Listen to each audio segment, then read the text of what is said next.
Hello students, आज मैं आपके लिए फिर से चैप्टर 5 में पार्ट 3 लाई हूँ, जिसका आज का टॉपिक है needs of outsourcing of business. मैंने परसों की वीडियो में मीनिंग और nature of outsourcing of business पढ़ाया था। अगर आपने मेरी पिछली वीडियो नहीं देखी है तो उसकी प्लेलिस्ट बनी हुई है, आप वहाँ से मेरे चैप्टर 5 की वीडियोस देख सकते हैं। आपको उसका लिंक डिस्क्रिप्शन बॉक्स में मिल जाएगा। और अगर आपने मेरे चैप्टर 1, 2, 3, 4 की वीडियोस नहीं देखी हैं तो आपको डिस्क्रिप्शन बॉक्स में मेरे चैनल का लिंक मिल जाएगा। आप वहां से प्लेलिस्ट के ऑप्शन पे जाकर और वहां जितनी भी प्लेलिस्ट है आप वहां से एक्सप्लेनेशन देख सकते हैं। तो चलिए आज का टॉपिक स्टार्ट करते हैं। Needs of outsourcing of business, BOP। तो first is obtaining good quality service. A single company cannot have a specialization in many activities. हमें ये पता है कि कोई एक सिंगल कंपनी है, उसके पास स्पेशलाइजेशन नहीं हो सकता कई सारी एक्टिविटीज़ का। अब एग्ज़ाम्पल ले लेते हैं। एक कंपनी है, वो बहुत सारे प्रोडक्ट्स बनाती है। मान लेते हैं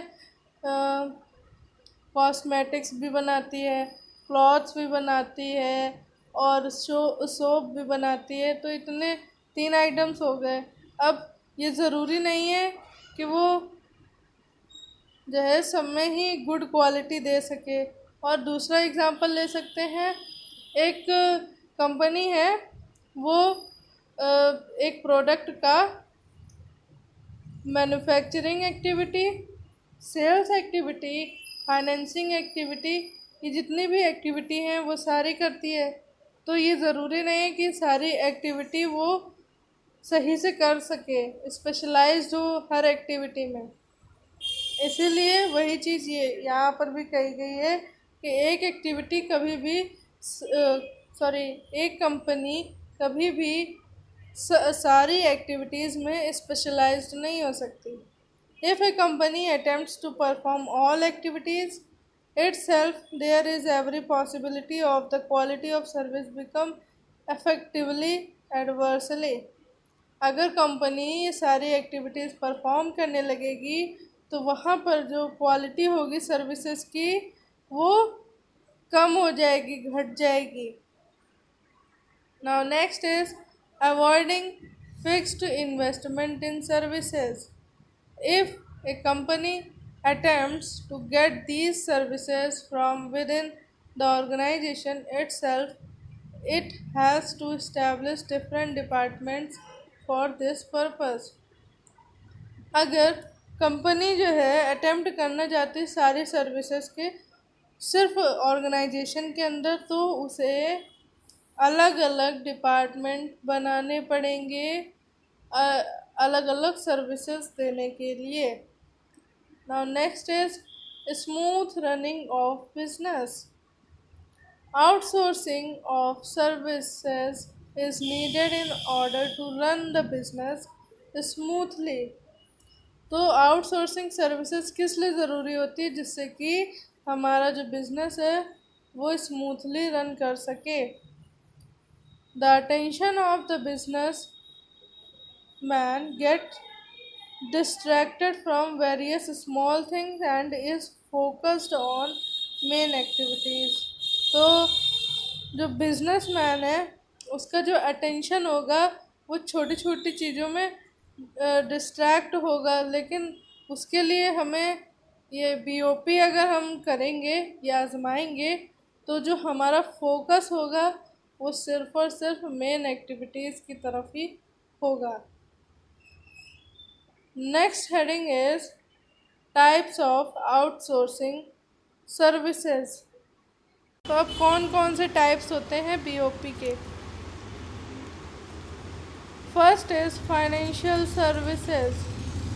These services means those outside services which help the company in some way or the other in management of finance. तो जो फाइनेंशियल सर्विसेज होती है वो ऐसी आउटसाइड सर्विसेज होती है जो कंपनी की हेल्प करती है किस लिए? मैनेजमेंट में फाइनेंस की कमी को पूरा करने के लिए। Now next is advertising services. These days, there are many advertising agencies in the market which provide advertising services to different organizations. आजकल एडवर्टाइजिंग एजेंसीज बढ़ती जा रही हैं मार्केट में, जो कि एडवर्टाइजिंग सर्विस प्रोवाइड कराती हैं कई सारे अलग अलग ऑर्गेनाइजेशंस को। Every business organisation wants to have the maximum profit। हर बिजनेस ऑर्गेनाइजेशन चाहता है कि उसका जो प्रॉफिट है वो मैक्सिमम हो। More profit can be obtain only with the help of more sales. अब ज़्यादा प्रॉफिट तभी मिल पाएगा जब हमारी सेल ज़्यादा होगी। Advertisement is very necessary for increasing sales. तो एडवर्टीज़मेंट किस लिए होता है? हमारी सेल को बढ़ाने के लिए होता है। जब एडवर्टीज़मेंट का मतलब क्या होता है?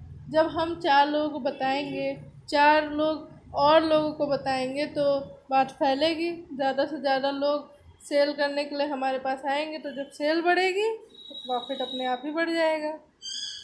Now next is courier services. Some years ago, the help of the postal department was needed in order to send letters, documents, parcels, etc. from one place to another। तो कुछ साल पहले जो पोस्टल डिपार्टमेंट था वो help करता था किस तरीके से? लेटर्स को भेजने में, डॉक्यूमेंट्स को भेजने में, पार्सल को एक जगह से दूसरी जगह भेजने में हेल्प करता था। One has to go to the post office to get the benefit of this service. तो जो पर्सन है उसे ये सारे काम करने होते थे, तो उसे पोस्ट ऑफिस जाना पड़ता था इन सर्विसेज का बेनिफिट लेने के लिए। Now next is customer support services. The customer is considered God for the business. जो कस्टमर है उसे भगवान का रूप देते हैं। बिजनेस में वही तो एक है जिससे हमें प्रॉफिट मिलेगा, तो एज अ गॉड की प्लेस देते हैं कस्टमर को। If customer is happy, success is definite. जब कस्टमर खुश रहेगा तो हमारी सक्सेस तो वैसे भी डेफिनेट है, पता ही है कि हाँ हमारी सक्सेस होगी। The important question is how to keep the customer happy.